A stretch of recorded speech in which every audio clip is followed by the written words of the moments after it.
How aware of your body are you? Do you think you have an amazing mind-body connection? Well, here's a test to find out. I mention this because too often we're doing the right moves, yet not seeing the results we want. And it's because we're going through the motions with our training, mimicking proper form. But proper form doesn't guarantee proper recruitment patterns. Just because a move looks pretty doesn't mean we're using the correct muscles or seeking out mobility from the correct joints. And the more advanced an exerciser you are, the more you can easily cheat and compensate. But this can lead to overload and injury and you not seeing the results of your training you want. That's why in this video, I want to take you through a quick test to assess your mind-body connection.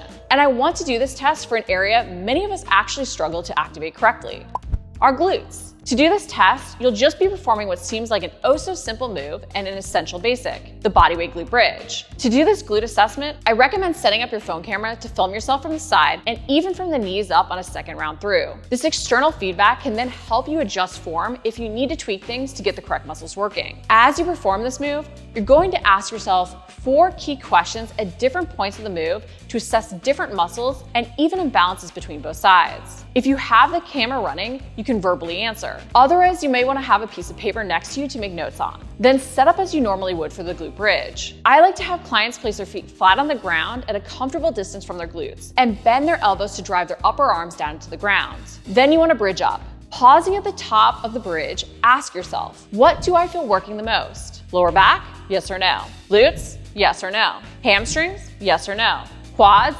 Yes or no?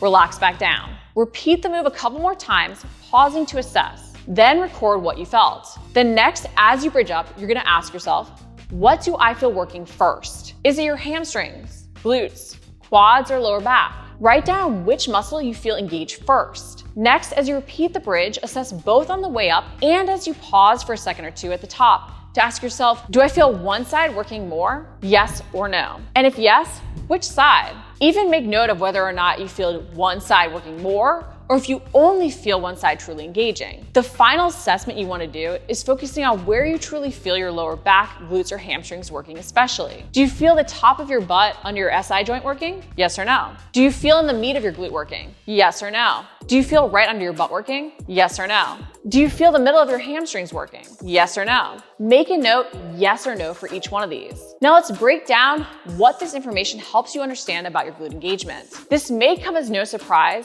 but what you should have felt driving this movement is your glutes. However, many of us do feel our lower back or hamstrings working and even taking over for our glutes during this move. We even sometimes feel our quads trying to engage, although we can also feel them stretching as the glute bridge is a hip flexor stretch. But often we don't fully realize what is driving the movement when we get caught up in only trying to focus on form. We even simply think, oh, my lower back is weak and just needs to get stronger. But really this shows that other muscles are taking over when our glutes should be engaging. This means we need to address our mind-body connection. So if you found your lower back, quads, or hamstrings compensating, I want to share some tweaks to your glute bridge form you might want to consider. Especially if you felt under your butt or your hamstrings working, this can mean your hamstrings are synergistically dominant. Yes, under your butt is often that hamstring origin area becoming overworked. Us not realizing that it's not our glutes, but actually our hamstrings working, right there is why we can end up with hamstring tendinopathy or tendinitis. Not to mention our hamstrings constantly being overworked is why they perpetually feel tight no matter how much we stretch. And when they are constantly overworked, this can lead to knee pain,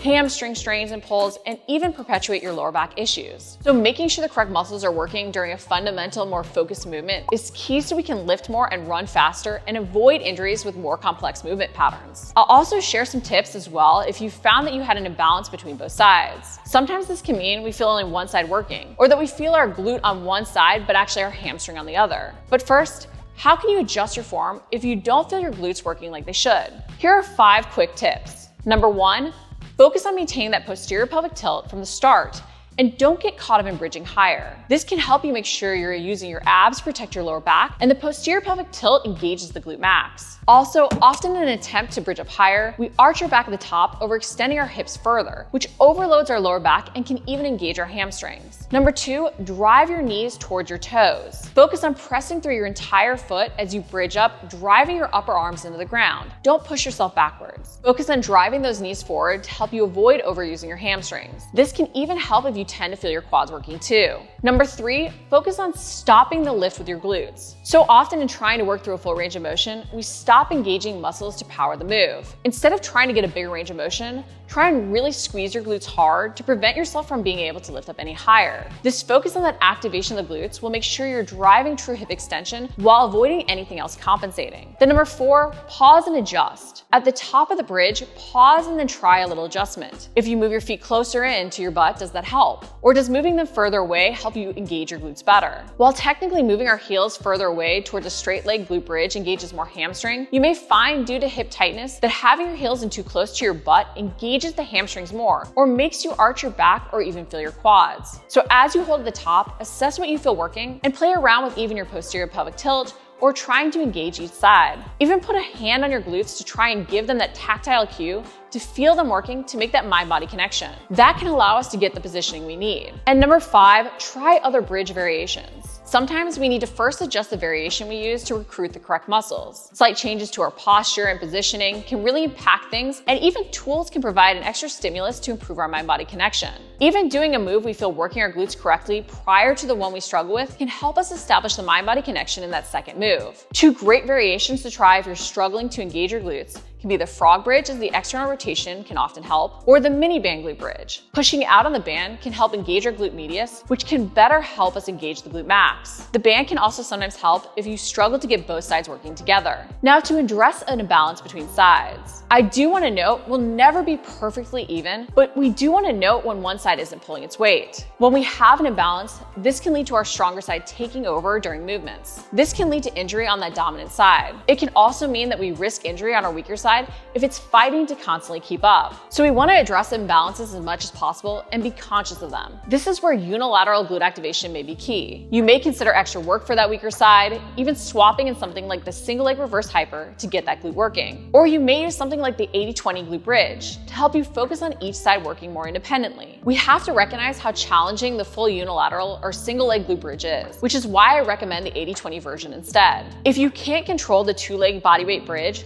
there's a good chance your weaker side will continue to struggle with a full single leg variation. But modify the move or even add in unilateral work to make sure you aren't feeling other muscles take over for that weaker glute. And a final bonus tip, which can be helpful whether you're addressing an imbalance or even just your hamstrings, lower back, or quads engaging when they shouldn't. Foam roll those overactive muscles prior. The impact of foam rolling is short-lived, but by rolling that muscle that wants to compensate before you then do the exercise, you can help interrupt that mind-body connection so you can better engage the proper muscles. Especially if you feel only the hamstring on one side, try rolling that muscle prior to the glute bridge to relax it and make it easier to establish that mind-body connection to your glutes. Just remember, changes to our mind-body connection and recruitment patterns won't happen overnight. Our mind and body will want to default back into patterns we've created over time that now feel natural. But if we don't work to address them in fundamental moves like this, we put ourselves at greater risk for injury when we lift heavy, run, or cycle. Not to mention, we may not be seeing the improvements in our other training that we want because we aren't using muscles as efficiently to power our training. Linked in the video description is the handout to run this assessment. If you like the video, make sure to like it,